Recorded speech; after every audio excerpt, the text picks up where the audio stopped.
Hello, my little Luxes. This is another episode of Luxxxy Charms, and I am your host, Cosplayer Charsie Lux. Although today I also have a guest star with me. Hi there. Why don't you go ahead It's me, Archanon. I am here to accompany Charsie in her adventures of this show. Well, movie. for this episode, this is going to be the one that I had a poll up about 3 weeks ago, maybe even almost a month ago, letting you guys vote on one of my movies that I was going to be watching for Dead Girl Summer. And on this one, Friday the 13th, for the 1980 version, is the winner. So decided that what we would do... It wasn't my vote. I know you wanted Dale and Tucker. Dale and Tucker. I love Dale and Tucker. But so what the thought process was for this one's going to be very podcast style, we can say. So you'll be hearing us, but we're going to play the movie. We're going to play it all the way through, and it's going to be just like what it was when I did the Brothers Grimm.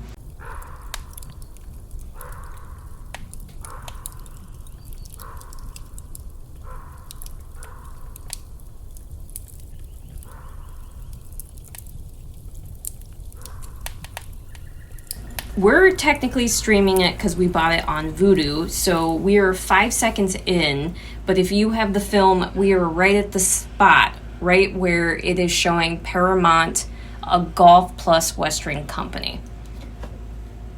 So I will do a countdown, and then I will play the movie. So 3, 2, 1, play. And we're off. They're heading into the first stretch. Well, this horse race got off pretty slow.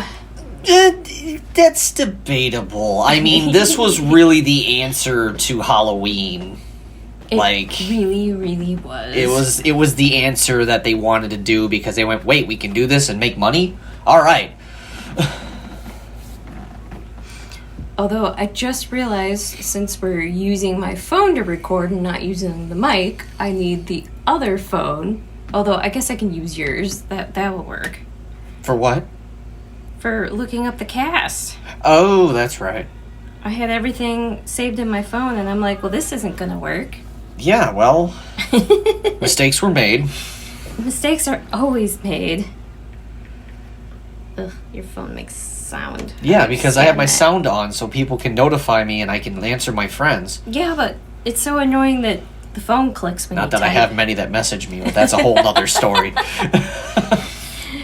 Cue sad music now. Although cueing sad music. Speaking of music,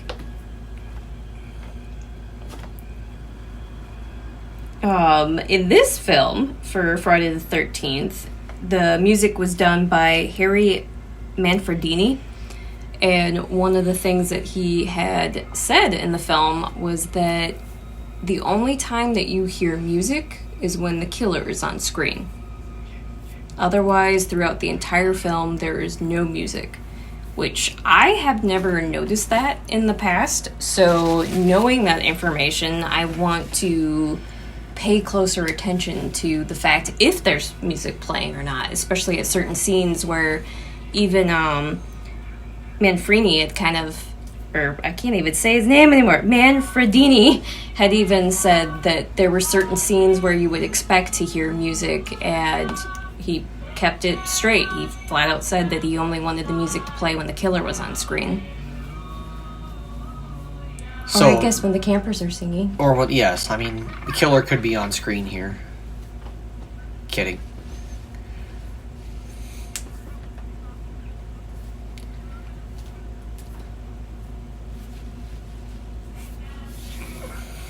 Except I have to unlock your phone every single time. I think I'm going to take your timer off on your setting. Might as well.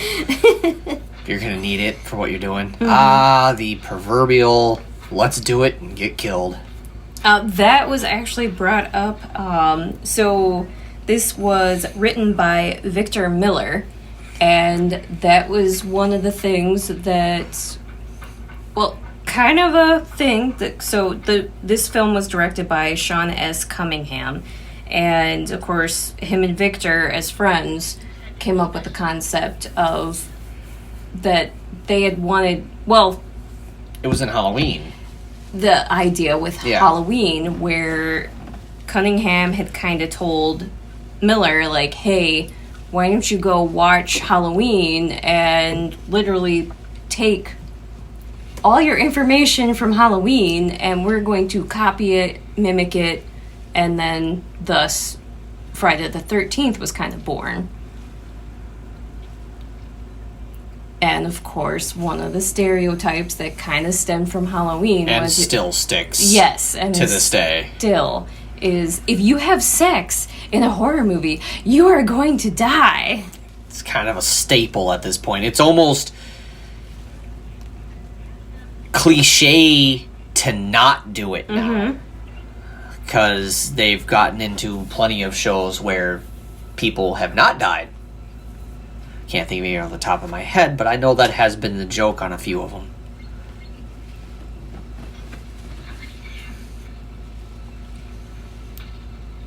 Joke's on you. Someone's always there. Someone's always watching. We weren't doing anything. We were just messing with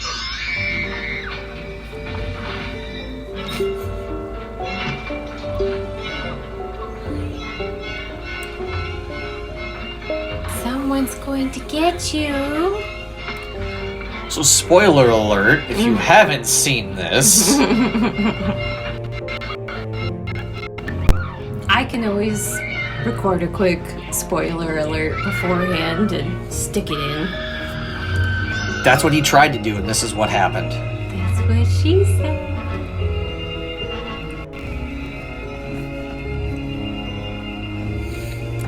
Flashbang went off in my eyes watching that. That contrast being turned up.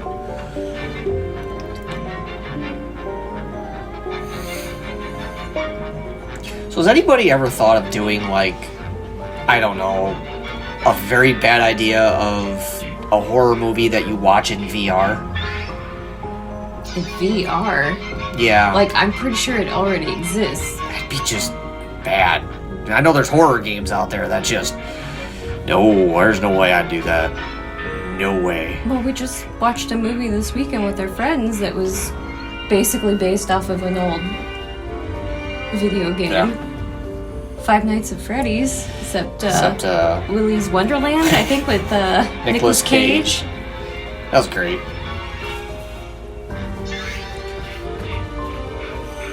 It just kind of ended up on that one anyway. Obviously, for the credits with the music and everything, of course the killer's not on the screen for that. Are you sure? I bet the name popped up there at some point, maybe. Pop out. You keep saying he as if you think you know.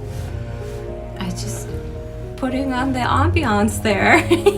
This is stereotyping. This is like breaking all stereotypes. This is like aliens. In not Scary Movie, Scream, not the parody. So in Scream, that was the thing that he got Drew Barrymore on when he's like, who is the killer in Friday the 13th? And she says Jason. And of course, was wrong because Jason's not the killer in the first original Friday the 13th. Jason's mom has got it going on. I love that band. Ice Nine Kills. So, the character on screen right now, this should be Annie, and she is Robbie Morgan. How far is it to Camp Crystal Lake? That far, huh? Okay, see you later. I'd be the crazy person talking to the dog, too. We all are. At least people like us are. I shouldn't say we all are. That's just assuming again, and that's not good. You know what assuming does. Get you canceled. That too. Makes an ass out of you and me. But Robbie Morgan's husband likes to do the thing where, especially if they're out in somewhere public and people come to meet them, he'll always look at them and say, yeah, my wife played Annie in the Friday the 13th movie, and she's the first original character who is killed off. What is it? Which, of course, she says it's always kind of funny because then everybody kind of stares at her like she's some kind of superstar. So, Well, I mean, you're only part of the second biggest slasher film ever. one of the. Maybe. Yeah, it's probably one of the biggest Biggest horror movie franchise outside of out there. Halloween, or And she's the first. yeah. All right, now let's go. She's our cherry popper.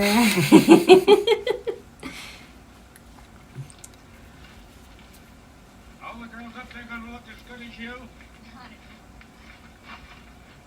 Goody Camp Blood, ain't you? God damn it. Crazy Ralph. Leave people alone. Never come back again. Shut up, Ralph. It's got a death curse. He's a real prophet of doom, ain't he? Come on, climb up, miss.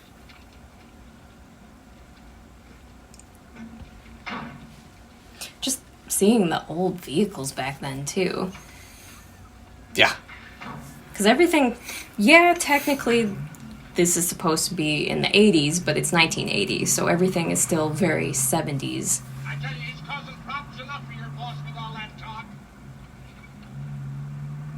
Goddamn nuisance. And we have Rex Everhart, who is the truck driver. I'm trying to find the actor who played Crazy Ralph. You would think I would just have that memorized by now, because I recognize him. I'm terrible with names in the first place, but I Yeah. feel like it started with a G, but I'm probably entirely wrong. There he is, Walt Gorney. Oh, there was a G. All right. My God, I almost remembered something. Put it in the Look at you record go. books. Noting in here. Nate almost remembered a name. A, like, obscure name, like Jeff Goldblum. Got you. But... You're not telling me. Quit. Quit now. Quit. Why would I want to quit? Camp Crystal Lake is jinxed. Of course, everyone's trying to warn anyone who's going up to work at this camp, like, stay away from it. Did Christy tell you about the two kids murdered in 58? Huh? Boy drowning in 57? Bunch of fires? Nobody knows who did any of them. In 1962, they was gonna open up, the water was bad. Christy will wind up just like these folks. Crazy and broke. He's been up there a year fixing up that... Speaking crazy and broke, $25,000. the cast in this was people just trying to get their first starts. A lot of them were. And a lot of them were just kids that were under the age of 21. And, well, the biggest thing was that the casting for this was done by Julie Hughes and Barry Moss, and they both worked in New York through Broadway. So, Theater plays and stuff like that. and with them just being a part of the theater, and with the cast and the crew that they pulled in all these kids from New York, just fresh start. Well, of course, these were all theater kids. Short of Kevin Bacon, who'd already been in a Yes. few things, but Because Kevin Bacon was in Animal House before this film. But most of all the other ones, this was like their fresh start, and some of them like their first actual film. most of them are doing commercials or other things like that. Which they all kind of have fun when they talk about in like the documentaries and that, where they're like, yeah, these kids are pretty overacting, but Oh, obviously that's the most fun part about horror that's another thing that movies. just stays with it, because you gotta expect that other directors for other movies that were coming after this going, no, you have to act like that. You have to overact. You have to just Over-exaggerate. over-exaggerate everything you do, because that is now what people want to see. Oh, speaking of Kevin Bacon, Really think there'll be other gorgeous women at Camp Crystal? you know, I should just go down the whole list with... I should start from the bottom and work the way up. Which I think is funny, because a lot of us know who Tom Savini is. he's uncredited, but he's technically the killer's hand. So anytime you see the killer's hands, it's him. But it makes sense because like a stunt double or a hand double. He does special effects. So Tom Savini, before this film, had done Dawn of the Dead. Not to be confused, because he was in From Dusk Till Dawn, but he was an actor in that. He played the character Sex Machine in From Dusk Till Dawn. So that it gets really confusing in my head when it's like, but he did special effects on Dawn of the Dead. Multi-role. Dawn of the Dead, Dead Dawn, dead people in a camp, whatever. Although I should say it's Dawn of the Dead from 1978, because since everything gets remade and so there's several Dawn of the Deads now at this point.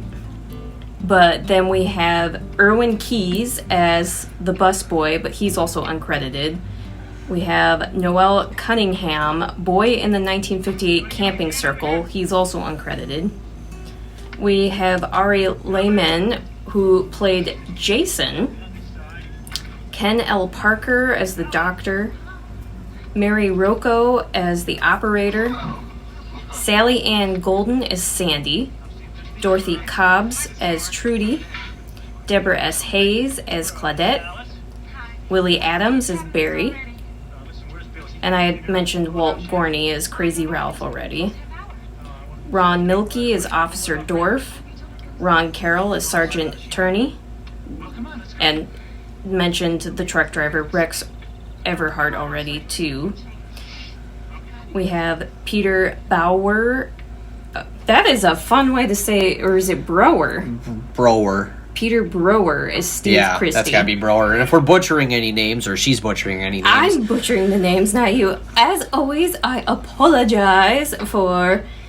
We're not going to do a hedonism bot from Futurama. I apologize for nothing. I do apologize for butchering names. So, Mark Nelson as Ned, Lori Bartram as Brenda, Harry Crosby as Bill, and Harry Crosby is, the son of Bing Crosby. Kevin Bacon as Jack, Robbie Morgan as Annie, which, like I said, she's the first kill in the franchise. Janine Taylor as Marcy, Adrienne King as Alice, and of course, Betsy Palmer for Mrs. Voorhees.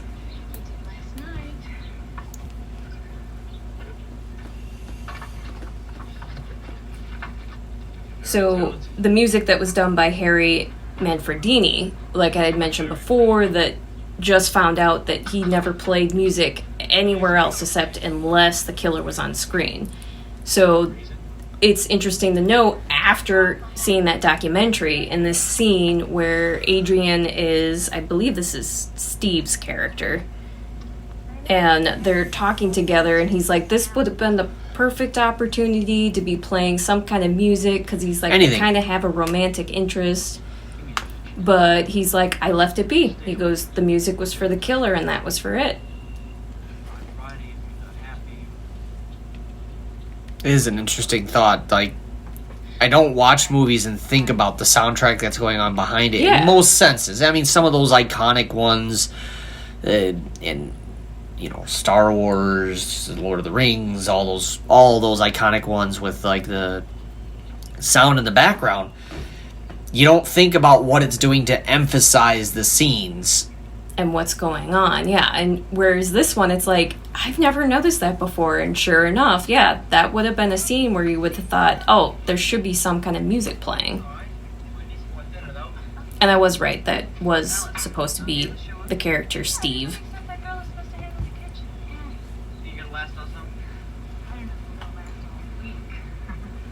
Now, my biggest issue is remembering who certain characters are, because, of course, looking at their pictures, because I'm using IMDb to look up the cast and everything, I'm seeing photos as while they're an adult compared to when they're kiddos. Talking about what we were just talking about, that had a little bit of music and sound to it, and that was definitely a first-person camera shot of somebody watching somebody moving along, so you were seeing the killer watching first person with the killer involved there.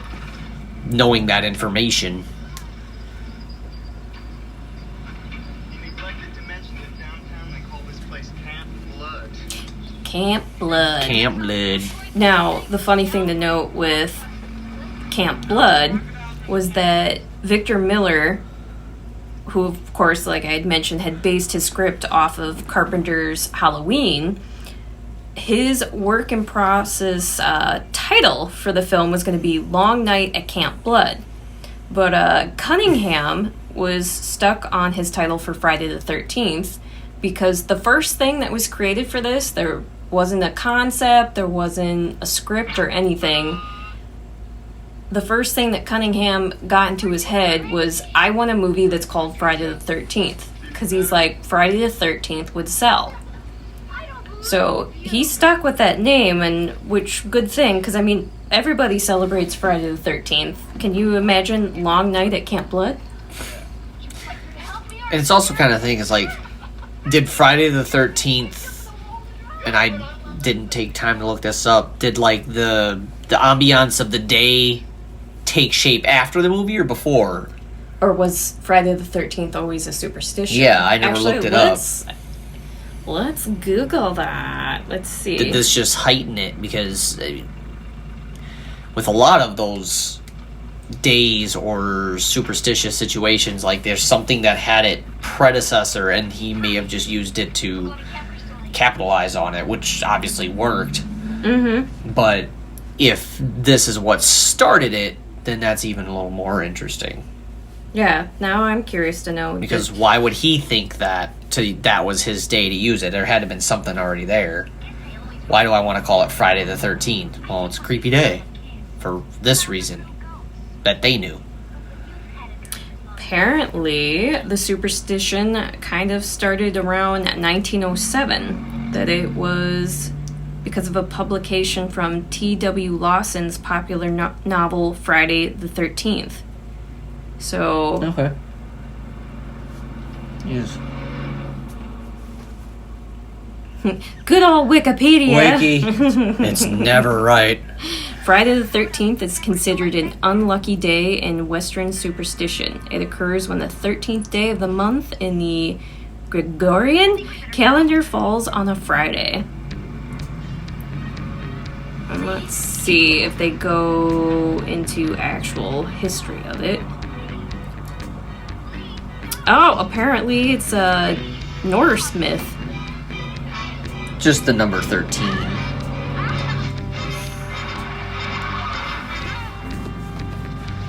Music. Well, we're about to have our first death. And we hear music, so we know it's coming now. Apparently, it's just that it's been a huge superstition that the number 13 has been an unlucky number. And then, yeah, that it was coined in the 19th century for Friday the 13th to be unlucky.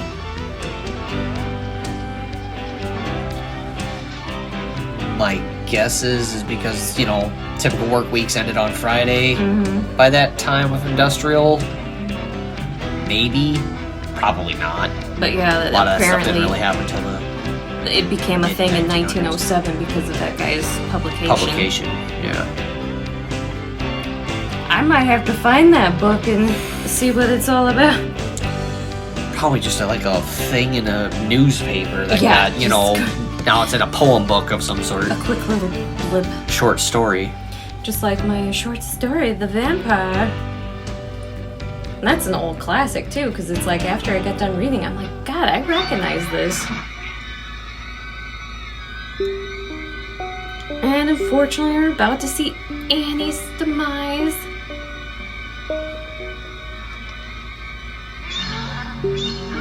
Which, technically, that was Savini that we were seeing. Yes. Is the killer. The use of practical and real effects. Mm-hmm. They had a lot of fun with the Yeah. special effects on this one. Now, mind you, in this scene, they're all in swimsuits, they're swimming, it looks warm, but they actually filmed in the fall time because this was at a camp. I wrote it down. I was smart enough to write it down because there was no way I was just going to remember. Camp New Jersey Boy Scout thingy. No, it was. Dear God. What? It was Camp Nobi Bosco. And it stands for North Borgen the North Borgen Boy Scouts.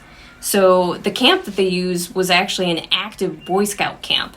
And so they had to wait till the summertime season was over and when the Boy Scouts weren't actively there anymore before they could go and film. And of course, Cunningham and Miller and anybody else in the cast all put in a contribution for the Boy Scouts so that they'd be able to use this campgrounds. And there was a few times that they said it would get so cold that I think they even mentioned that one night that there was even snow.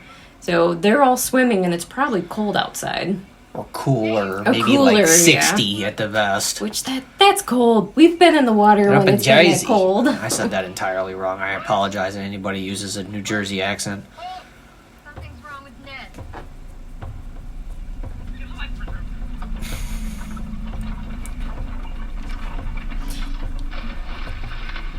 I'm like, which one was The Ned? belly Mark flop Nelson. dive, that was so good. She like slicked right in and he's just like, belly flop. Yeah, Nobi Bosco. That's a fun, Nobi Bosco. yeah, camp name. Probably the name of a soup up there now or something like that.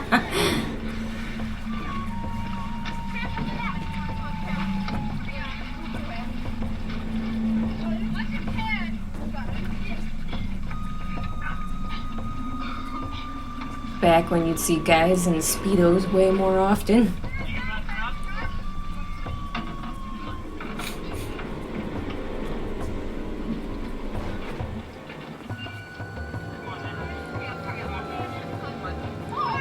Aw, was he just faking it the whole time? Oh, we hear music. They're being watched in first person again. Which I'm trying to remember. I just recently watched the first horror movie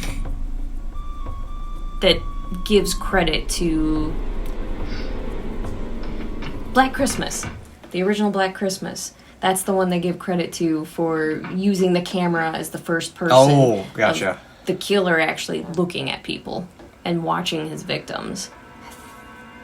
It's like, is that a real snake? Oh, that is a real snake. When you think, oh, is somebody pranking her?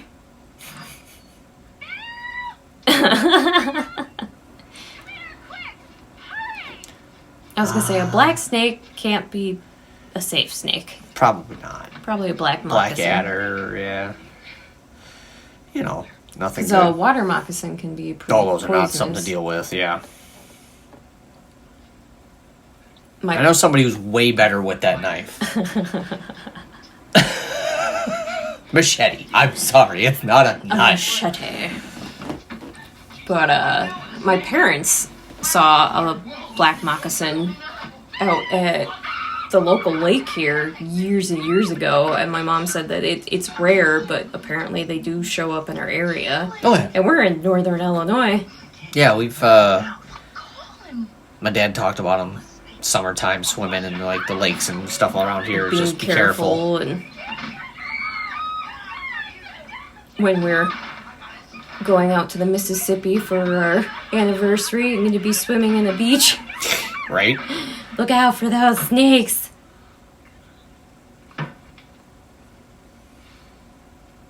There were no animals harmed in the making of this film. Are you sure? That looked pretty good. Actually, back then, They there's might have a actually, possibility that they could have. They very well could have. Well, that is the first kill for that machete. We should keep count of that over the course of years. How many people are killed with that machete? Especially in the franchise.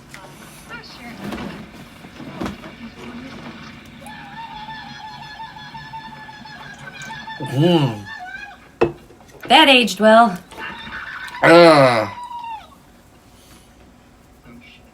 All right, where are you being? yeah, so other things that Harry Manfredini had done music for that I was pretty excited for was Deep Star 6, House, and Mortal Kombat X, which that's that little short film that we'd watch with my brother and his friends that was actually pretty cool. Officer, really, nothing's going on here. We're just trying to get the place in shape. Officer, is there anything we can do to help? We'd be glad to help out. Looking for somebody. A guy named Ralph. Town crazy. There's no crazy people around here, right? The stereotypes that they throw in here, though. Well, I got more than Ralph was peddling out this way, spouting his gospel. We haven't seen anybody here. Just us. This guy Ralph seemed dangerous. Every time that loony gets drunk, he gets his calling. I end up spending the morning in court. And he gets Crazy the Ralph. Actually, if I remember correctly, he's on his way heading to the campgrounds to tell the kids to leave. Yeah. Roger that. 10-4 on my way out. Never keep the chief waiting. And I'll apologize right now if you can kind of hear the air conditioning conditioner running, because the air conditioning is just outside the window of this room. So, and it's old, like super old, so it's loud. 10 years ish. Should probably get a new one soon before it conks out in the middle of a heat wave, which is It'll be apparently right fine. now. Well, over in Europe, Yeah. they're having record highs in London of like 104 degrees. Drink water. Lots of water.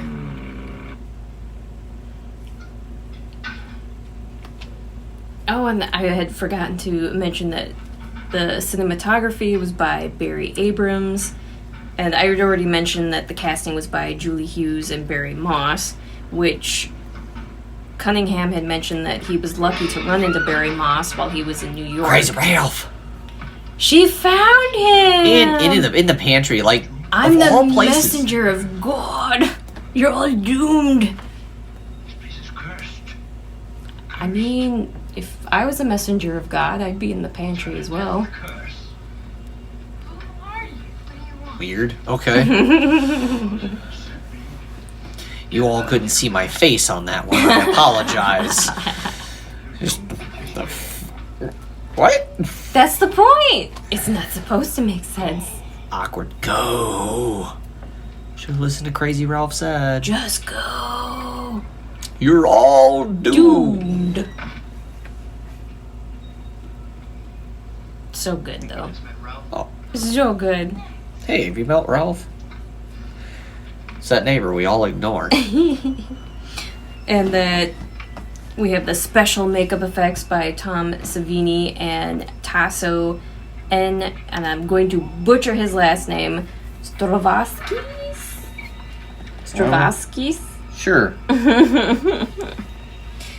If I remember, I'll pop up his name spelling up here if I remember. During the 80s. I fed you so you wouldn't scratch on the door, kitty kitty. I go get the kitty, I guess. We can say that's a part of the movie. That's the killer. How do you guys eat that stuff? It looks like dead animals. But the old counselors, you cannibals. If you would mix all this stuff right, you'd get all. It would be interesting to know. I remember seeing a thing where it was like the actors and actresses at this, like literally day to day, their scripts were changing and they're just literally being handed it before they started filming because they would want to change the way an outlook would be or what, like how close to the script were they running at times where they ad-libbing a little more. It doesn't feel like an ad-lib show, but with the way the information was given that they were literally having script 1 and then 2 days later, oh, here's the new script. By the way, all those lines you learned, just scratch them it. off. Here's the new Completely script. took out the scene. Now you're actually in a scene with a totally new person too.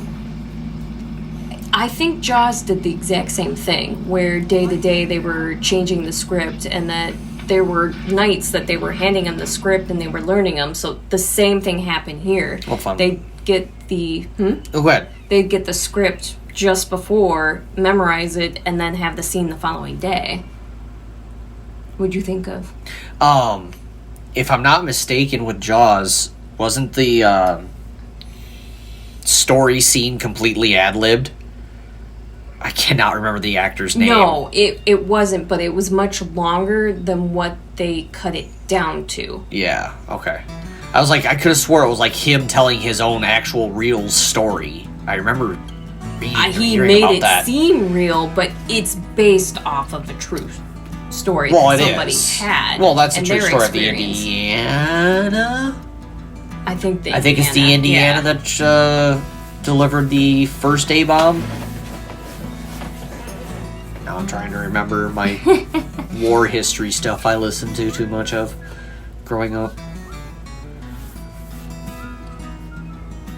Now, watching these movies, even though there's a bunch of people dying, it still makes me just want to go camping. Good thing we're going hiking in We're like going 2 days, hiking. 3 days, somewhere in there. Hanging out at the beach and kayaking. I'm so excited. So it's mine and Archanon's, even though I've said his real name a couple times in here, but Whatever. It's mine and Archanon's 15 wedding anniversary. 15-year wedding anniversary, I should 15 say. days. It's been 15 a days. really quick one. Oh like my God. it's you know Such that those terrible, hours awful went 15 days. those hours went by way too damn fast. But Where's the annulment? it's a little too past for that one, sweetheart. But so we're just doing something special and going on vacation. So super excited about it. Hopefully we actually have a reception this time, because last year for our anniversary vacation there was like hardly any reception in the cabin we stayed at. Oh, I was like, reception? We had that after the wedding, and then my brain was like, what is she? Oh, cellular reception. reception. That thing. Notice what I care about. No, I'm on it just as bad as she is, but still. God, Kevin Bacon is such a baby in this. How much wood could a woodchuck chuck if a woodchuck could chuck wood? Is that what you're trying to say here? Not in my case, because I swear I have a speech impediment, because I can never talk. I stuttered on that, and I was thinking about it. Keeps getting louder and louder. Kitty wants Kitty our blood. wants our blood. I'll go get Kitty. You can get Kitty, just be careful. I'm gonna You knock might not something be able over. to get out. I also might be right back. It's just a dream. But also for Sean S. Cunningham, like I said, he was the director of the film, that he had the first idea when he started working with the script after Victor Miller had kind of went and gotten a whole bunch of ideas from Halloween, was that he wanted the idea that you can get comfortable with your fears, and wanted to stem it from the idea of like old fairy tales that were written for children, that you were supposed to be given morals, and also the fact that fairy tales were supposed to make you face your fears and help you find ways to combat them and fight them.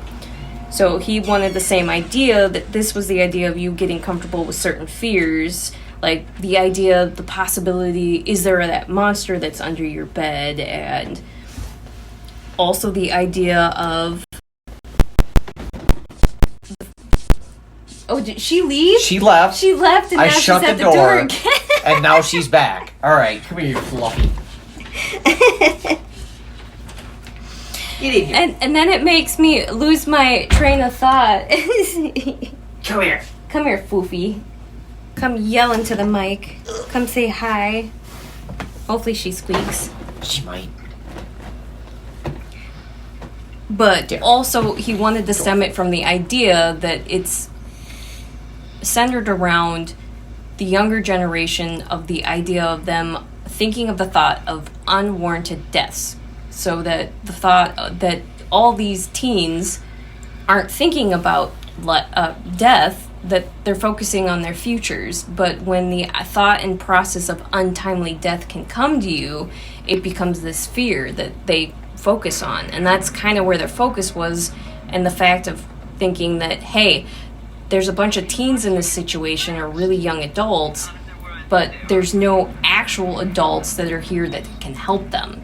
So that was also another thing where Miller got the idea from Halloween was, hey, we need to put all these teens in a situation of they can't be helped by anybody else.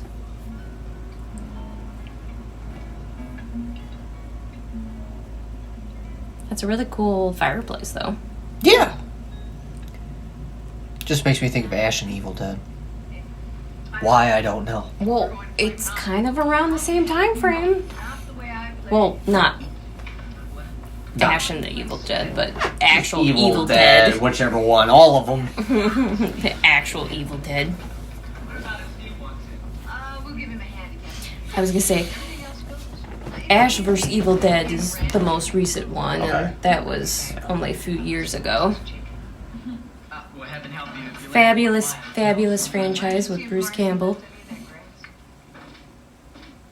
Oh, the Monopoly.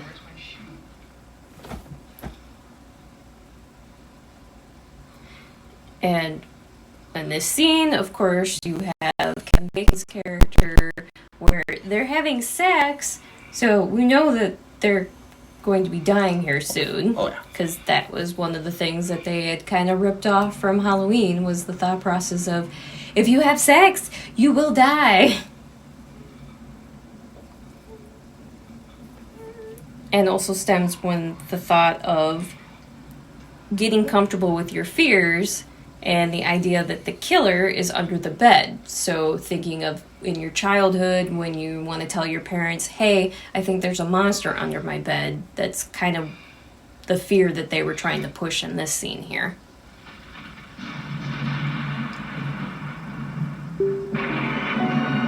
I totally forgot about the dead body above him. You would think blood would drip or something, though. You know, smells. Something. When people die, they don't tend to keep their bowels. No, I was gonna say that. That's very, very true. So- no, they don't. They definitely don't. You're going last, okay? And community chest cannot give you your clothes back. Double six. Is I get to roll? I think we're making Monopoly. Created back in the day of Oh, I was. the Great Depression.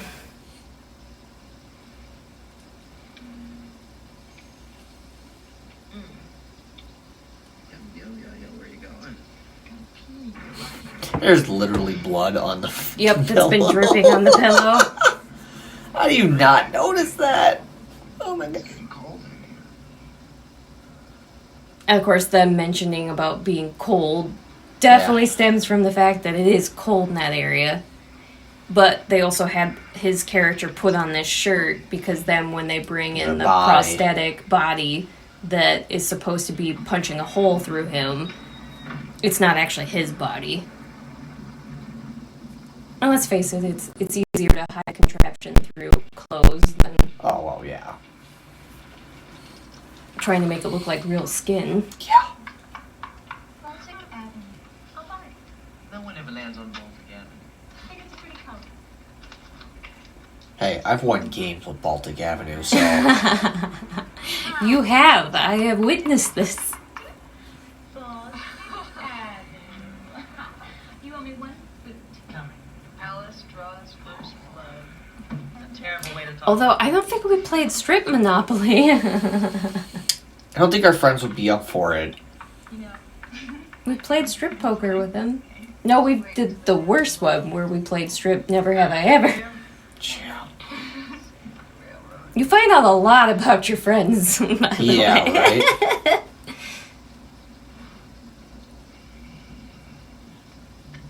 Oh my god, the Matchbox too.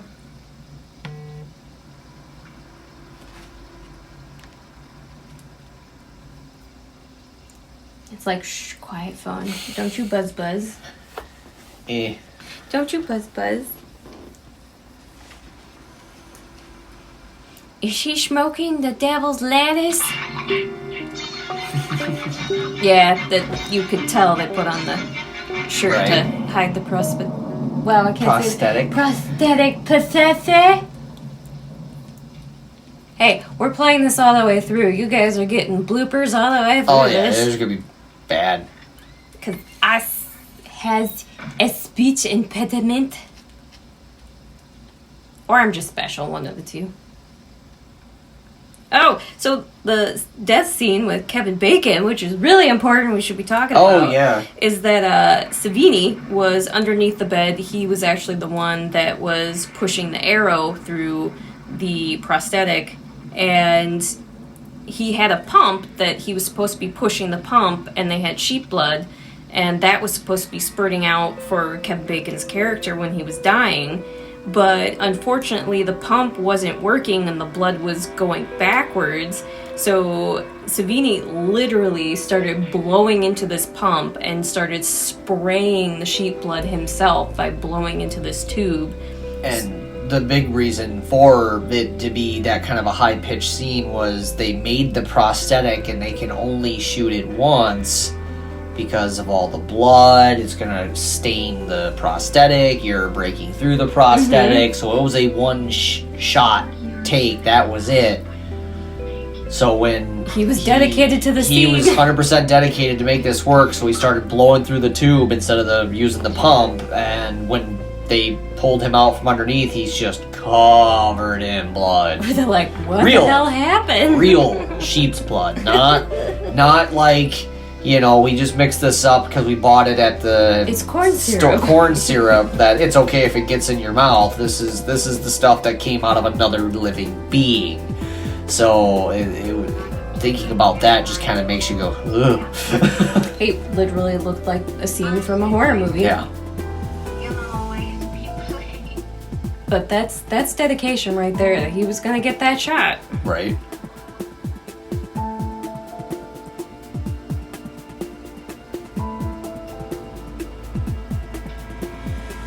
I've been to camp several times, and I gotta say, I've never just walked around in my underwear. Well, you've also been at camp with random strangers and not just a group of friends like you're out on a holiday. But I've never just walked around in my underwear Again, when camping. Even with friends. just friends. Even with just friends. Yeah.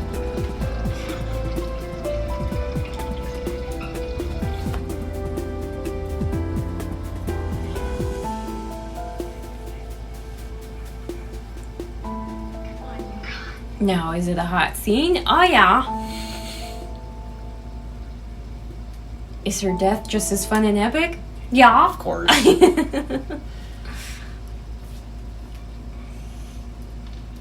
Although with our loud air conditioner, I'm not sure if I hear music yet or not. There's been some noises, which is more than no there noises. it is. There it is. It's the telltale sign that something's going to happen. Right. Now that I know that,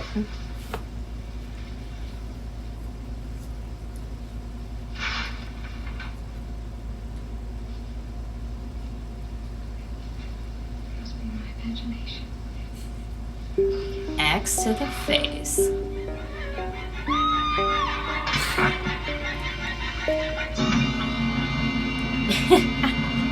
And as Savini would put it, was what kind of scene do you want? Do you want it to be a real face with a fake axe, or do you want it to be a real axe with a fake face? Fat chance you're two steps. If I remember correctly, they did fake axe with real face. Yeah. You get really weird if it did real face with real axe. Then Well, you can't that's- do that one. That one seems a little That's weird. called murder.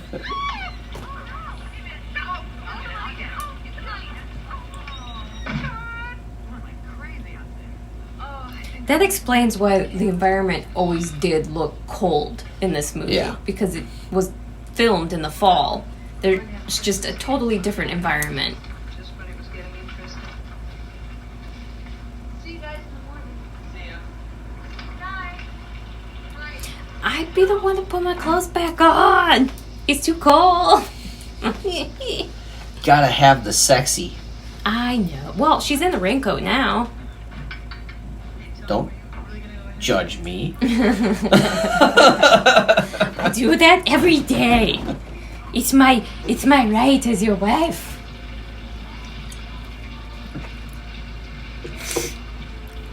The diner. Because you know what? In the Friday the 13th franchise, the diner kind of becomes kind of a staple. And I'll be straight to admit that I've seen this one, and I might have seen a couple of the other ones. You probably just don't remember. Just don't remember them. It's not my go-to genre. Which I find interesting, because when we were talking about the first time we'd seen this film, you used to religiously watch horror films with your best buddy friend Freddie. Yep, 100%. He loves horror films, whereas they're alright. Some of them can be good, and some of them have that classical feel, like this one.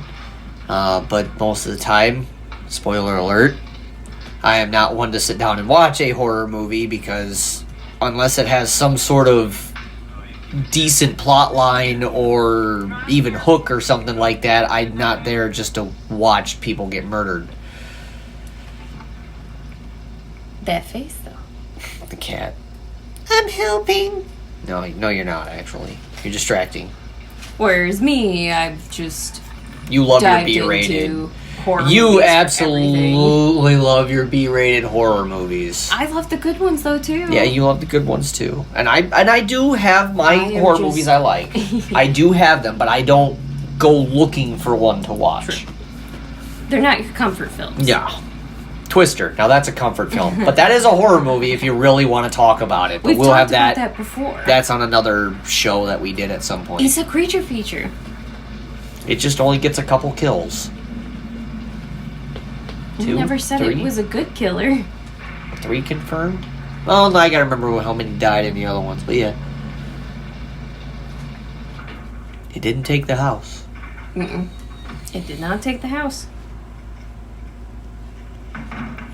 That awkward moment when you find...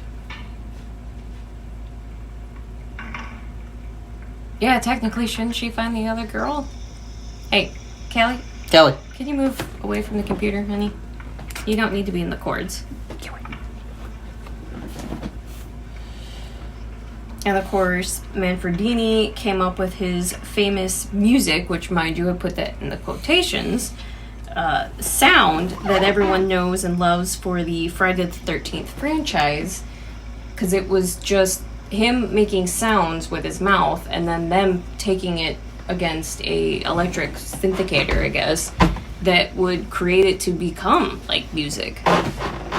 You know, every time you move in that chair, it It's makes gonna you show sound up. like you're farting in the thing. So Cool. yeah, it's gonna sound like you're farting in it now. Excuse my posterior. That's not the mic we're using. That's the mic we're using. Just talked into a mic for no reason. Yeah, so just to forewarn you, every time you're moving and squishing around the chair, Please do it not makes judge it- my flatulence. I'm a fidgety person. And Savini, part of with the special effects, him and Tasso were actually the ones who were shooting the bows and arrows. So in the scene where you see them shoot that arrow right Yeah. next to the girl, it actually was Savini. And he'd gotten so good at shooting the arrows that they had trusted him to do that scene Yeah, without 'cause hitting that's- anyone. That when he did it in front of Cunningham, that he literally, Cunningham, he's like, where do you want me to shoot this at? So Cunningham pointed, so Cervini just shot it right then and there when he was only like 5 feet away from where he was pointing, scared the shit out of him. That's funny. He's like, what? I nailed the target, didn't I?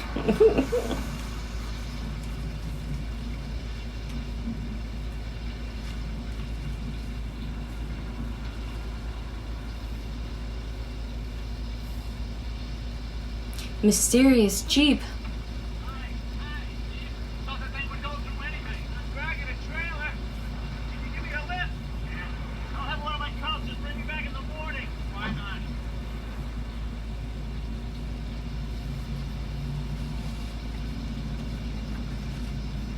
And Cunningham also kind of brings up the notion and the thought that him and his friend, his partner, that they worked together, thought that America at this time, because they were being told by producers and all kinds of stuff that Americans had wanted the family films, the feel-good films, and then of course Halloween came out, and they're like, they had done some feel-good sports movies and it didn't go anywhere. And they're like, so seeing Halloween and how popular that became, they're like, we were lied to. Americans do not want to see family feel-good movies. They want horror. They want that kind of feel. So they came up on the spot, which is coming up with the Friday the 13th, which he had come up with a name and had nothing else. So had put it in for ads that he was going to be doing this film, Friday the 13th. And it turned into the whole thought process of they needed money. That this just became a film that they were going to throw together because they needed to pay the bills, they needed the electric back on, and of course we know what Friday the 13th turned into. They had no idea that it would become a multi-million-dollar franchise down the road. They were just trying to be able to get by. Yeah. You were saying something about the, he's like, when he said that America lied to him, or I forgot how he actually said it in the documentary, but the way he said it, he just kind of like stared at the camera. I was like, America lied to us. I sat there like, no. They lied to us. Americans do not want feel-good family movies. Yeah, I kept stopping in the middle of that because our cat's being extra cute, and yeah, don't turn and look at a cat staring at you upside down. Come fluff my belly. Come love me. It's a trap. Do not fluff her belly. It is a trap. She looks cute, but she's got teeth.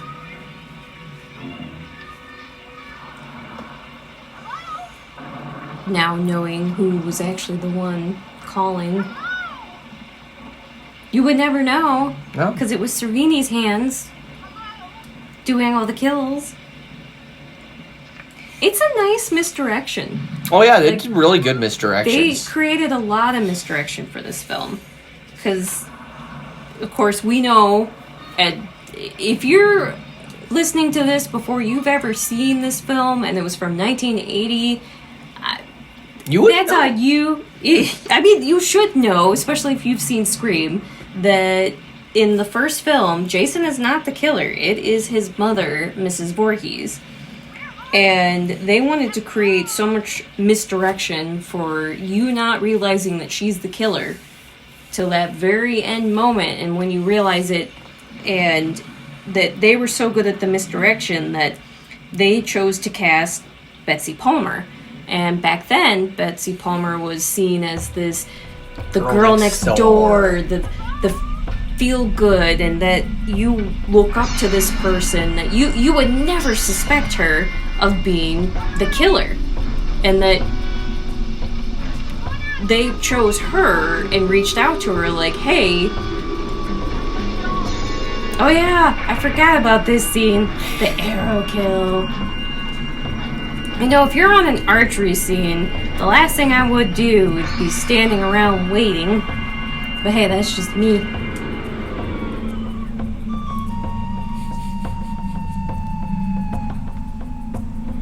So yeah, the Betsy Palmer girl next door is quite the funny story and how she landed on saying yes to this job. And I definitely want to give this part. I love so with Betsy Palmer, and I saw several different documentaries, and she gave this same story over and over again.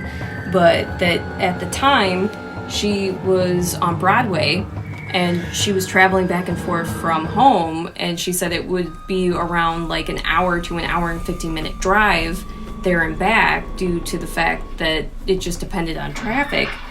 But she was on her way home and her car had broke down. So she was in the process of, she needed work. She needed something so that she could buy a new car. And the car she was looking at was roughly around $10,000. Yeah. She would make the joke that was like $9,999.50, like just for the joke. But her agent had received the call from Cunningham because he had wanted Betsy Palmer, so her agent had gotten hold of her, and he's like, hey, I have a job, it's supposed to be 10 days of work, $1,000 a day. And of course back then that was a lot of money back then. Yeah, oh yeah, back then 10,000 was a lot of money. And Betsy's like, well, yeah, that's great. My car just broke down, and I'll have a new car. I can have a car. And her agent's like, well, there's one little issue, one little problem. And she's like, well, what's that? And he's like, it's a horror film. She's like, ah, crap. She goes, well, I really need this car. Why don't you go ahead and send me the script? So she tells the story that she read the script, and she went, oh, man, what a pile of crap. This is never good. No one's ever going to see any of this. This isn't going to go anywhere. Nobody will watch this. So, you know what? What the hell? I need the car. I'll do it. Her head, nobody was ever going to watch this movie, so she would never be known for... Oh, how the tables have turned, fate. You gave me a car and played a trick on me. But she said, touche, okay. fate, touche. She had said, okay, universe, help me out here. And after she did the Mrs. Voorhees... This was her. That was her first horror movie. She'd done other horror movies after this one. She's just as iconic as anybody else in horror. And she was that girl next door. Anne Hathaway probably would be your best... Thinking of modern time, like someone who's always been that girl next door doing portrayed. The feel-good movies. And then all of a sudden they do something crazy, and you're like, wait, what? So, yeah, nobody suspected her. And like I said, the fact that Savini was the one who was doing all the scenes when the kills were happening. So it clearly looks like a man's body, but then you find out later on it's her. And also her acting in it itself, when she does show up, she's plays the girl next door style. Like, very nice, sweet, doting. So you're never going, oh, it's gotta be her. She's definitely the killer. No. You're not suspecting her. And she had even mentioned in the documentary that there were scenes where she had wanted to go more crazy than what she had, but that Cunningham had told her, no, I want you to play it straight. I want you to feel like the motherly type, that you're not crazy, that you feel like what you are doing is right, and that you are protecting children, you are saving them. Even though she's killing children, essentially. But she's saving the actual children from the naughty teens that would rather be having sex than protecting her son, Jason. Why don't we just hike out of here? Just get out. Right now. Look, it's 10 miles to the nearest crossroads. Steve will be back soon. We can use his jeep if we need to get help. Don't worry. Probably some stupid explanation. I don't even remember how many people are left at this point, if it's just those two left alive. I mean, we know who the final girl is, and that there's only one. There can only be one. Well, actually. Spoilers! Well, I mean, we know what happens in the second movie, but we're not counting the second movie. Oh, you're talking about the ending with... That's a dream sequence. It wasn't supposed to... Obviously, because of the franchise, we look at it as the fact that was it actually Jason coming out of the water, but when they had originally made this film, that was supposed to be a dream sequence. Again, this is not my genre. I just happen to be married to somebody who is... It is their genre. You getting closer? Oh my god. The foof. She wants attention, so she's being extra cute right now. Of course she moves. Thanks.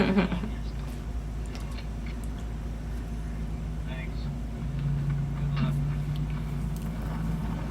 I love that the cops don't take him all the way up to the camp. They're just like, here, you can walk the rest of the way. I think he got a call or something. If I'm not mistaken. I wasn't paying attention. I was paying attention to the cat. It's been a while since but I think he gets a call and he's like, I gotta turn around.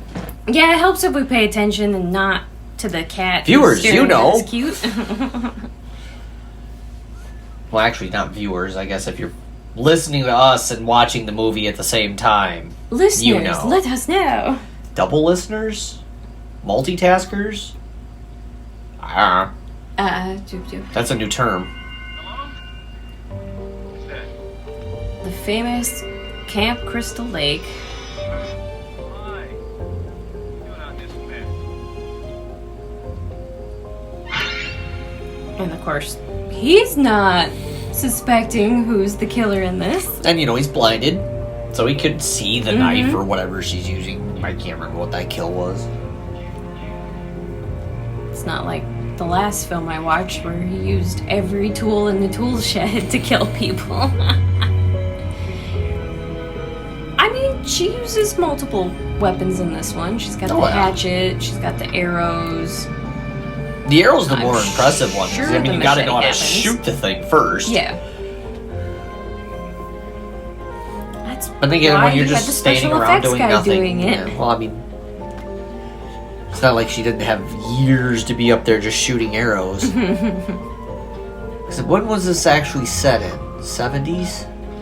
Like, what was the year the movie is actually set in? 56 was the original for the... And then they talked about it earlier.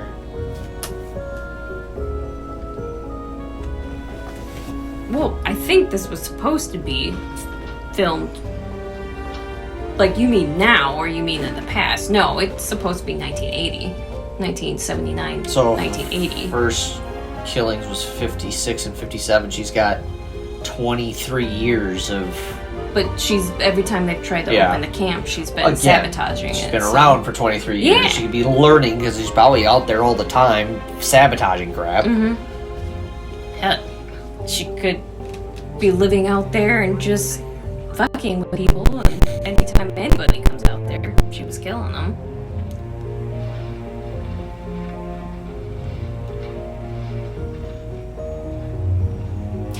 Can you imagine being a Boy Scout at this place? And if you would have watched the film and then went the following summer... You don't go back. Because I'm sure everything on set is actually the stuff that was there. Oh, absolutely. You don't go back. So You look at your mom and dad at like, it the nope, same. nope, we're not doing this. Why? Did you watch the movie? We're gonna die if we go, Mom. That's my cabin. We're at Camp Blood now. You'll have the cool, like, these kids that are like, yeah, we're at Camp Blood. And you're gonna have the other kids going, no. I choose life. Then you have kids like me. I chose violence today.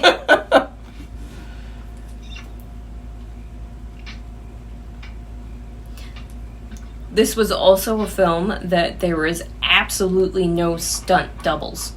So every scene that happened, each character did their own stunts.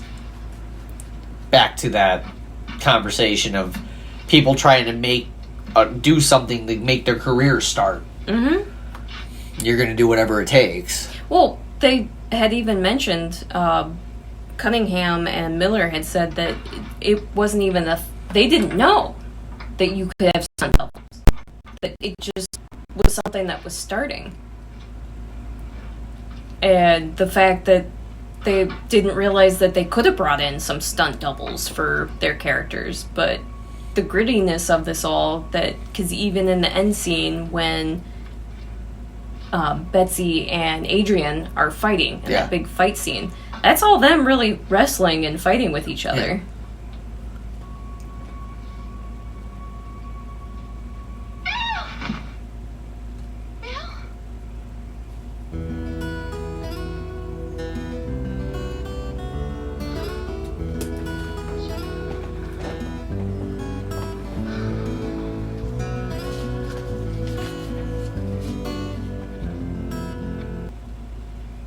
Yeah, like I had mentioned before, that Betsy Palmer, after this film, had done more horror films, because I had noted in here that other films she had done was Penny Dreadful, Mr. Roberts, and Bell Witch, and of course Penny Dreadful and Bell Witch are both horror films. Yeah.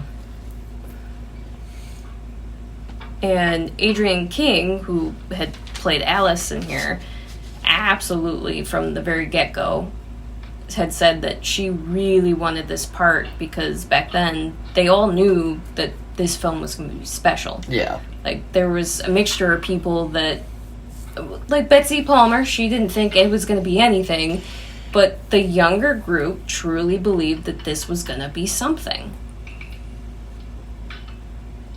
You were right. You're not wrong.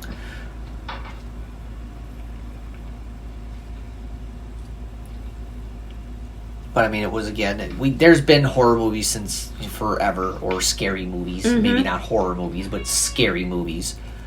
And like I said, Halloween kind of, and some of them predecessing before that, just kind of turned it into the killer horror movies.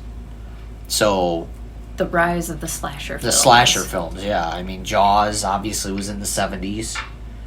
That one's more of a creature feature. But still, that's more of your horror. You got the blood, you got the killing. So, I mean, there's things going on. True, yes. You know, this was... Halloween was 79? 79, yep. So... 1979. This one was just behind it. And that's my point, is it was like, oh, we can actually make a person a murderer, not a creature. Mm-hmm. You know, you got the thing from the Black Lagoon. You've got any Dracula stories. You've got these creatures, but they're not human. This is actually a human killer. That's not a For drama. The first one, that's not a drama mystery. Yeah. Obviously, you have drama mysteries with killers and stuff like that. You know, your outlaws and stuff like that. But this is just that slight difference where it's mass murder and you're showing it.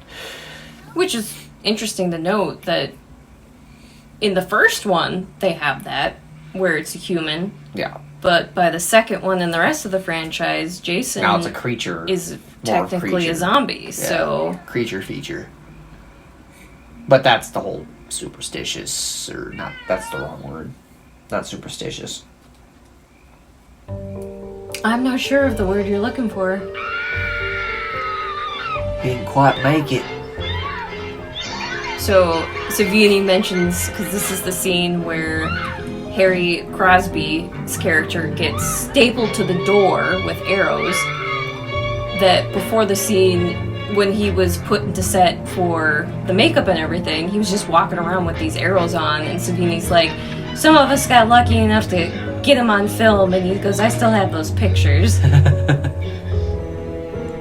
But Savini also mentions that Harry Crosby, when he wasn't on set filming, that he was just hanging out with the special effects guys, and that the one day they said that they were fake throwing punches, practicing for a scene, and he had tripped and fallen and had actually hurt his back because he'd fallen against a rock.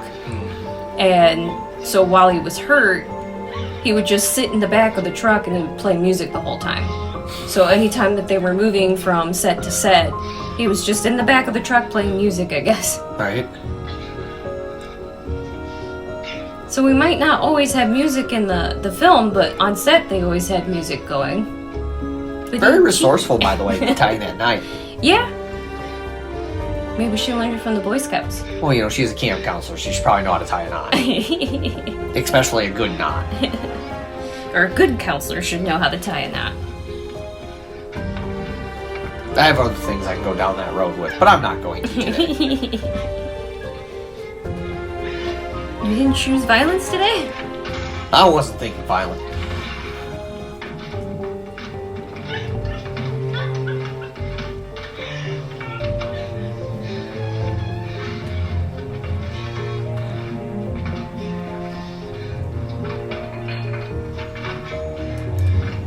I think you get it.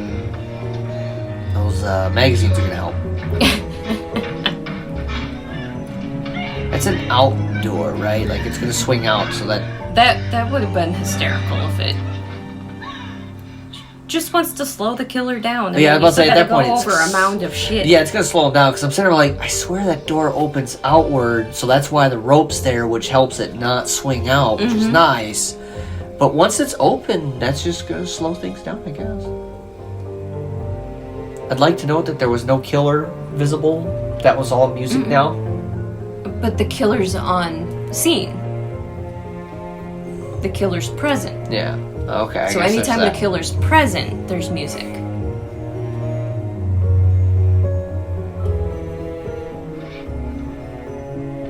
So you know it's not Crazy Ralph in the pantry this time.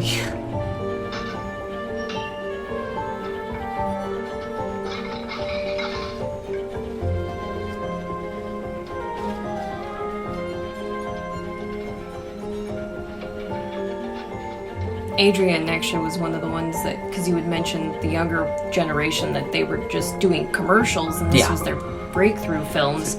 She was one of them. She had said that she had done a Burger King commercial that's before right. this, and that she was known as the Burger King girl. Well, obviously, once she did this film, she was no longer the Burger King girl, but she was known as the Final Girl. Girl. Yes. I almost said Annie, but I'm like, Annie's the first death. I couldn't remember her name. Alice. Alice. I knew it was an A. That's where it gets confusing. You have Annie and you have Alice. You have Annie, who's the first kill, Alice, who's the final girl. Annie, are you okay? Are you okay? Are you okay, Annie? Nah, she's a little dead.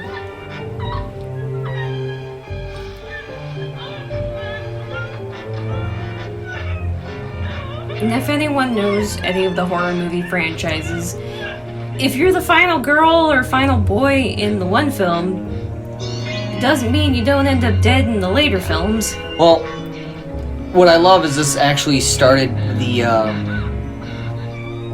wonderful trope of why'd you drop your weapons? Yeah. Like, That is true. she was defensed up and everything.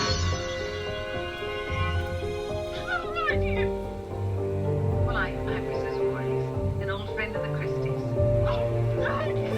Old friend of the Christies. I can't help you if you don't know. She's dead. She's dead. Oh my God, poor Bella. Like they said, the fun overacting because they were young. Please help me get out of here. And the storm, that's why you're upset. No, they're all dead. They're all dead. I mean, she's professional acting it at this point. Yes. Like, you can tell Yes. the difference. Mm-hmm. Well, especially at this moment, being able to work with Betsy Palmer. Yeah. This was the last scene that they had filmed. So, because obviously with the documentary I watched, a lot of the scenes, it was Tom Savini who Yeah. was talking, and he had mentioned that they had finished everything that they needed them for the special effects. So him and Tasso had packed everything up and that they were getting ready to leave. Well, as they were leaving, the final scene that was filmed was of Betsy Palmer and Adrian. Why can I not think of her last name right now? Adrian King. It's such an easy last name too. And we're having their fight scene. So Savini and Tasso had decided to stay and they helped them out and obviously made the scene even more epic than what it ended up becoming. I was working the day that it happened. Very real. Here, I was the cook. Jason should have been watched. Every minute. He was...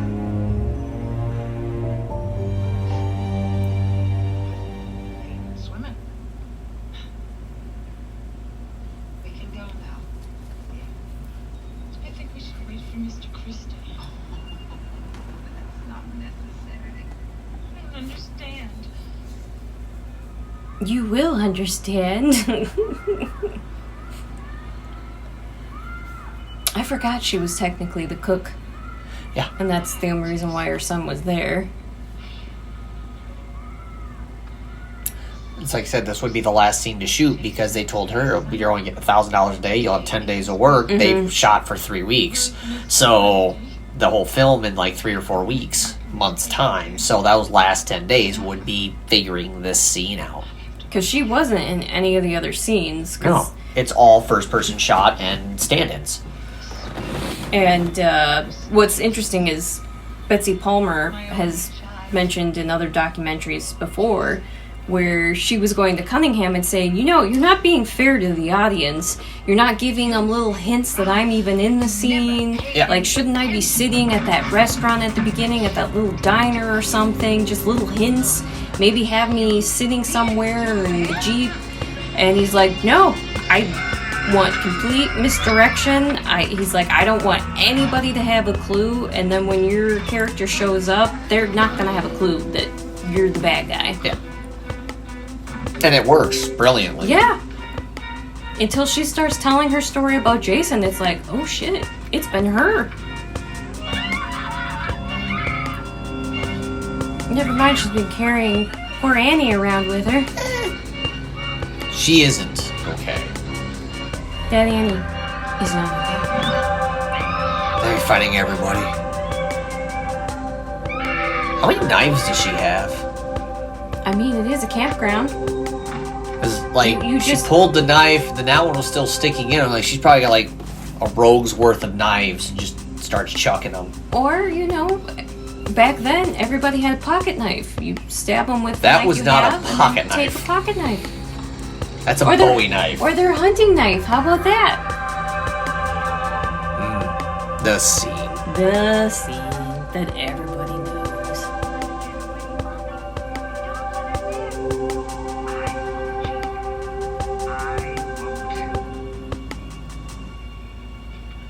That was Nobody's about ever gonna see this movie, by the way.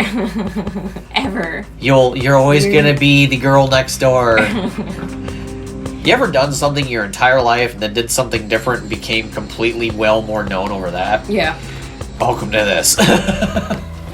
Well, and also the fact that she's done horror conventions and has met everybody that knows her for being Mrs. Voorhees. And like I said, she's done more horror movies after. Do you call her Mrs. Voorhees? Like, is that really the smart thing to do at a con? Mrs. Voorhees! Mrs. Voorhees! No, you show up with a boombox playing Ice Nine's Kills of Jason's Mom Has Got It Going On. The cover of Stacy's mom, but it's done as Jason's mom and other moms. And if you haven't heard that, you need to go listen to You that should probably right just now. go check that out. I don't know if we get monetized or demonetized, but just go check that song out. It's pretty good. And if Spencer or one of those guys decide to listen to this for some dumb reason, what's up? Yo. Yo.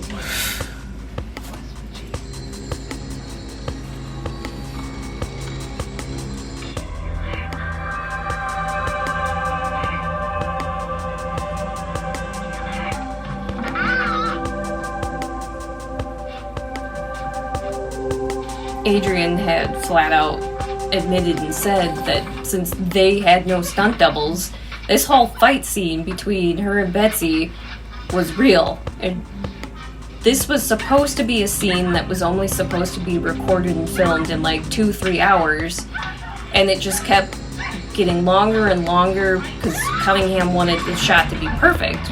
By all means, we understand why. It's the ultimate ending fight scene. It ended up being 2 nights worth of work, and with them being exhausted, she flat out said that, you know, sometimes you'd start pulling real punches in that because it's like when you realize, oh, Betsy Palmer's actually getting my hair, Yeah. and your fight and flight kicks in. Yeah. She goes, you start kicking back.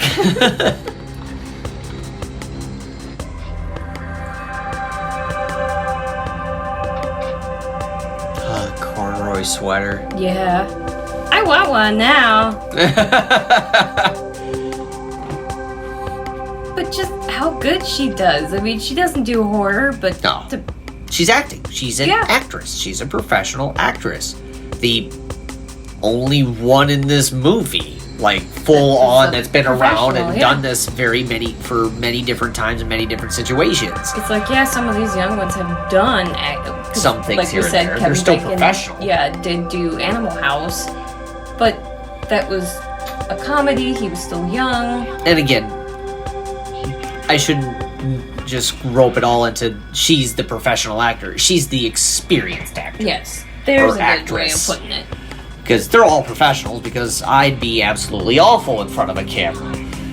Point in case. Point in case I am not being seen here.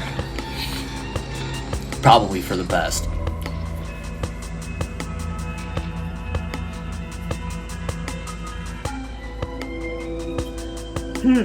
One of the fun facts that when hearing from Savini, he said that he was so used to when he worked in plays that you would hear the audience at the end when they'd applaud and you hear the reactions. He goes, for films, you had to wait that year before the film would actually come out.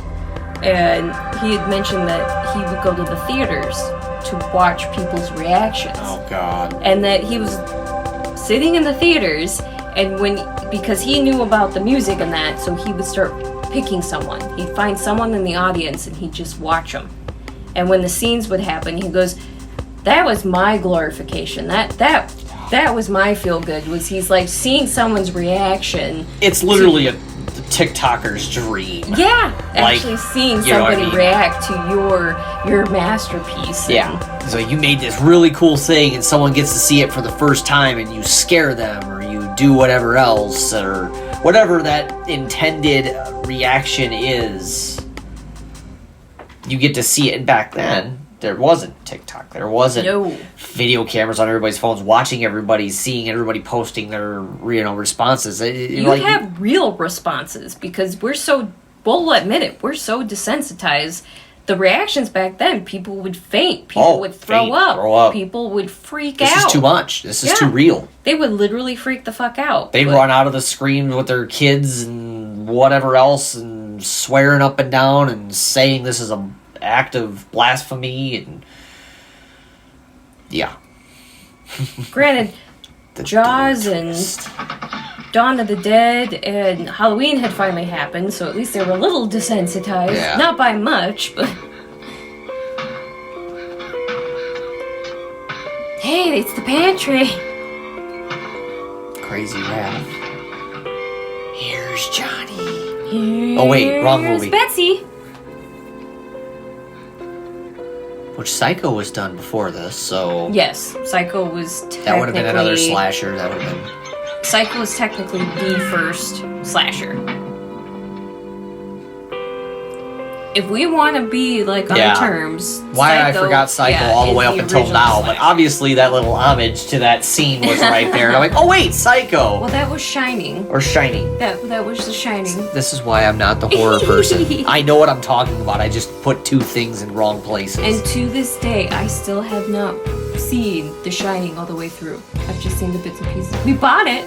We have every intention to watch it. By we, probably just me by myself watching it. I'll watch it with you because I've seen that one. Because my mom loved these movies. Mm-hmm. Loved them. She was, for lack of a better term, the raised Catholic turned Lutheran, still religious, heavy religious woman. Loved horror movies. A lot like Betsy Palmer, but loved the horror movies. Loved horror movies. I never... It was great.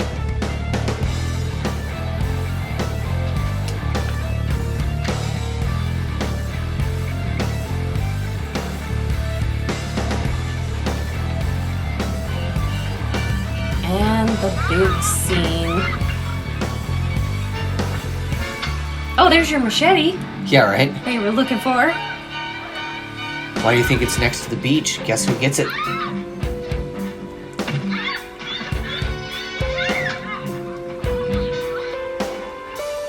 Maybe Jason? No, it's his brother, Jack. But Jack sucks.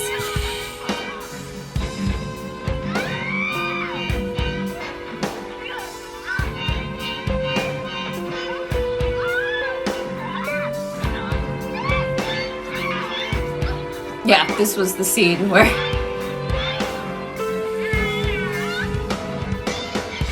I mean, she ate the dirt pretty good there. Uh-huh. That's the scene she was talking about, Yeah. where she's like, it really was us actually wrestling with each other in that scene.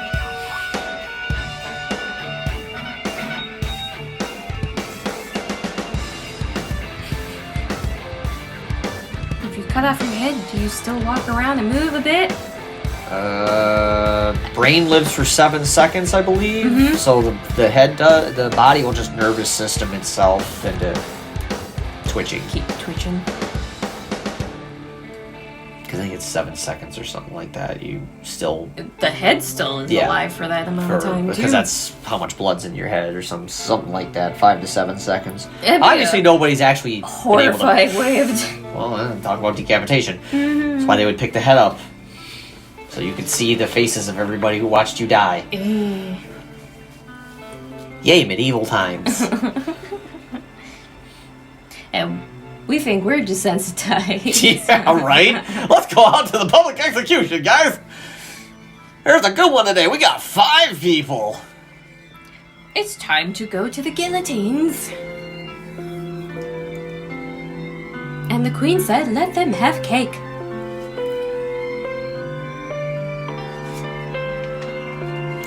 All this does is honestly make me want to listen to Ice Nine Kills. So, in the ending scene, they had the idea for that it's the ending. Obviously, for horror films, you have to have that last hurrah, that last scarin', and they're like, what if we make it seem like it's the end, everything's good and happy, and that you're not suspecting a thing? So the music, of course, is this Nice, clear lake. happy music. The police are here. Obviously, that means Alice is safe. And you get right at that moment, just when Jason pops out of the water, that's when you're gonna hear that music. The only time The music. full misdirection. Yay! I'm so happy. I'm gonna touch this water.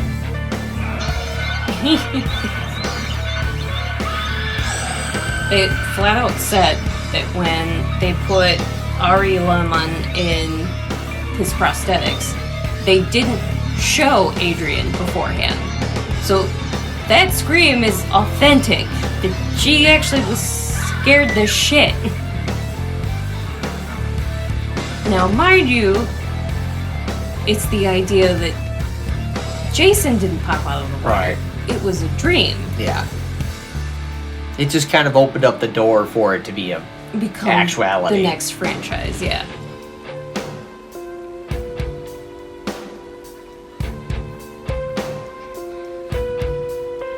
And Ari flat out says that it was interesting when he had to hide under the boat because one couldn't blow air bubbles. Yeah, because it was perfect water. Yeah, it was still.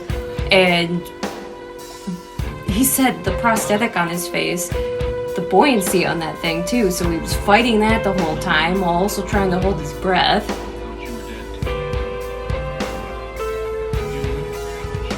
The boy.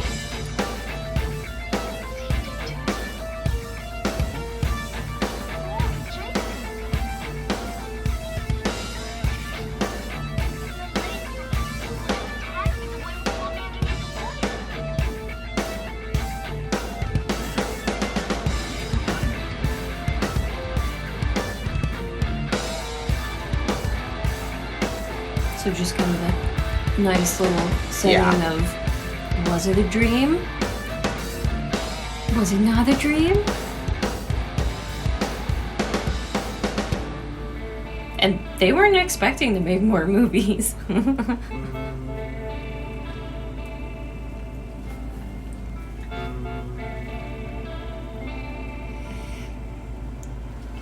yeah, I did love that her fear at that ending boat scene was real, because she had no idea what he was going to look like when he came out of the water.